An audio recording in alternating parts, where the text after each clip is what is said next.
आज तमाम मीडिया बंधु के माध्यम से राज्य के सभी छात्रों को अत्यंत दुख के साथ सूचित करना पड़ रहा है कि झारखंड राज्य के आदरणीय टाइगर जगन्नाथ महतो जी का निधन हुआ। वह राज्य का महज एक नेता और मंत्री नहीं थे, बल्कि इस राज्य के एक सच्चे वीर सपूत, इस माटी के, इस धरती के हमेशा हक अधिकार के लिए बात करने वाला अंतिम सांस तक एक बेटा थे। इसके निधन से हम लोग बहुत मर्माहत हैं, आहत हैं, दुखित हैं, पीड़ित हैं। और इसके निधन से जो इस राज्य को क्षति हुई है वह अपूरणीय क्षति है। शायद इसका भरपाई आने वाले दिनों में बहुत मुश्किल है।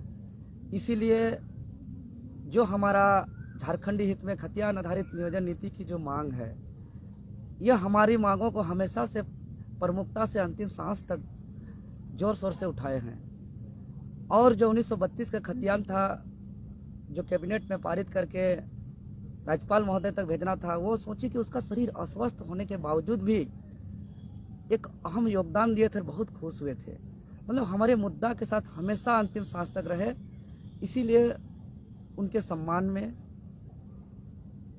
शोक व्यक्त करते हुए, विनम्र श्रद्धांजलि देते हुए हम लोग का जो 8 अप्रैल, 9 अप्रैल और 10 अप्रैल का 3 दिवसीय कार्यक्रम था, उसको स्थगित करते हैं सर्वसहमति से।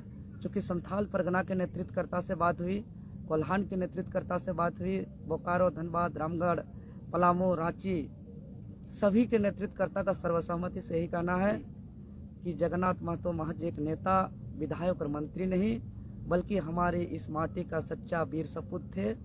इसीलिए आज उनका जो एक सपना था खतियान आधारित स्थानीय नीति, नियोजन नीति, जो हम लोग प्रमुखता से सड़क पे लड़ रहे हैं, उनका भी सच्ची श्रद्धांजलि तभी होगी जब हम लोग इस आंदोलन को और आगे पुनः घोषणा करके करेंगे। तो हम लोग पुनः घोषणा करते हुए आज ऐलान करते हैं मीडिया के माध्यम से कि आगामी 17 अप्रैल को हम लोग मुख्यमंत्री का घेराव करेंगे और 18 अप्रैल को पूरे राज्य के जिला मुख्यालय में मशाल जुलूस होगा और 19 अप्रैल को संपूर्ण झारखंड बंद रहेगा। तो पुनः फिर हम लोग छात्र एकजुट होकर इस आंदोलन को आगे स्थगित करके करेंगे और आगे का कार्यक्रम को हमारे आदरणीय मनोज भैया संबोधन करेंगे। सबसे पहले आप लोगों मीडिया के माध्यम से तमाम झारखंड वासियों को यह सूचित कर रहे हैं कि जो माननीय टाइगर महोदय नहीं रहे हमारे बीच में, उसके लिए हम लोग उनको श्रद्धांजलि अर्पित करते हैं। और साथ ही साथ हम लोग जो मुख्यमंत्री आवास का घेराव जो 8 तारीख का प्रायोजित था, उसको हम लोग स्थगित करते हैं। क्योंकि इतनी बड़ी क्षति के बाद भी अगर यदि हम लोग झारखंड के बारे में नहीं सोचेंगे और जो झारखंड के बारे में सोच रहे हैं उनके प्रति अगर श्रद्धांजलि नहीं अर्पित करते हैं, तो कहीं ना कहीं ये जो है उनके प्रति हम लोगों का जो है आभार प्रकट करते हुए हम लोग जो मुख्यमंत्री आवास का घेराव रखे थे 8 तारीख को, यानी 8 अप्रैल को, उसको हम लोग स्थगित करते हैं। 10 अप्रैल को जो पूरे झारखंड बंद का था उसको भी स्थगित करते हैं। साथ ही साथ हम लोग यह घोषणा करते हैं कि हम लोग लड़ाई बंद नहीं किए हैं, बल्कि हम लोग स्थगित किए हैं। हम लोग जो है आगामी 17 अप्रैल को जो है सो माननीय मुख्यमंत्री महोदय के आवास का घेराव किया जाएगा और 18 तारीख को जो है सो पूरे जिला मुख्यालय में मशाल जुलूस होगा और 19 तारीख को जो है सो पूरे झारखंड बंद किया जाएगा। अभी हम लोग के पास में बहुत ज़्यादा मर्माहत हैं, क्योंकि हम लोगों के बीच जो गार्जियन थे वो सिर्फ मंत्री नहीं थे, बल्कि हम लोगों तमाम छात्रों के गार्जियन थे। उनके प्रति श्रद्धांजलि व्यक्त करते हुए हम लोग अभी मुख्यमंत्री आवास घेराव और झारखंड बंद का ऐलान जो हुआ था डेट, उसको हम लोग स्थगित करते हैं और इसकी आगे जो है बार बार आप लोगों को सूचना देते रहेंगे। और जहां तक मैंने कहा है कि 17, 18, 19 लगातार 3 दिवसीय जो होगा, सो 17 को माननीय मुख्यमंत्री आवास का घेराव और 18 को जो है सो मशाल जुलूस पूरे जिला मुख्यालय में और 19 को जो है सो पूरा झारखंड बंद किया जाएगा। अभी 8 और 10 तारीख के मुख्यमंत्री आवास घेराव और झारखंड बंद को स्थगित किया जाता है। मनोज जी, देवेंद्र जी दोनों से संयुक्त सवाल है। जगन्नाथ दा 1932 के सबसे बड़े समर्थक थे। वो कहते थे कि सिर्फ 1932 लागू होगा।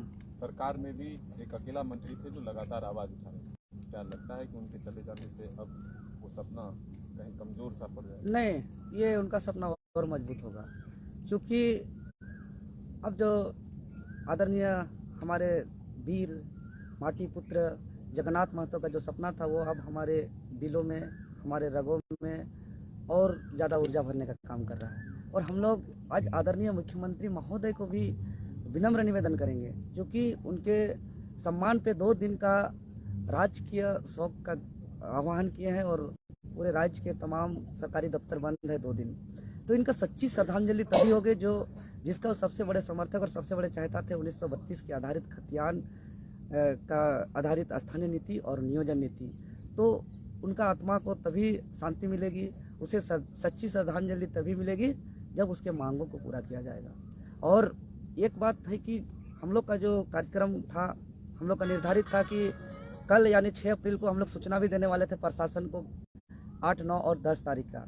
जो राष्ट्रीय शोक के कारण पूरे सरकारी दफ्तर बंद होने के कारण हम लोग नहीं दे पाए। तो हम लोग चूँकि संविधान को भी मानते हैं, कानून को भी मानते हैं, तो 8 और 9 और 10 का कार्यक्रम को हम लोग प्रशासन को भी सूचना नहीं कर पाए हैं। तो बिना परमिशन का पूरे छात्रों का बुलाकर कार्यक्रम करना भी एक गैर कानूनी होगा। इसीलिए कानूनन तौर पे भी हम लोग 8 और 9 और 10 का कार्यक्रम को स्थगित करते हुए हम लोग 17, 18, 19 का कार्यक्रम निर्धारित किए हैं। देखिए, आना जाना तो लगा हुआ रहता है। आप जो जैसा प्रश्न किए कि ऐसी बात नहीं कि चंद्रशेखर आज़ाद हमारे वहाँ शहीद हो गए या तो भगत सिंह शहीद हो गए तो हम लोग आज़ादी का जो है सपना छोड़ दिए। हमारे टाइगर जी नहीं है, लेकिन उनके दिया हुआ जो मैसेज है हम लोगों के पास में, अब तो हम लोगों के पास में जिम्मेदारी और बढ़ गई है। उनके सपनों को साकार करने की जिम्मेदारी अब हम नौजवानों के कंधों पर है।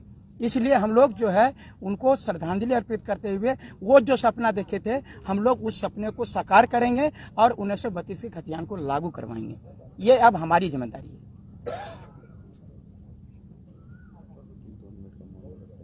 हाँ, 1 मिनट अभी 2 मिनट और हम लोग 2 मिनट के लिए मौन भी रखेंगे, उसकी आत्मा की शांति के लिए। आत्मा की शांति के लिए।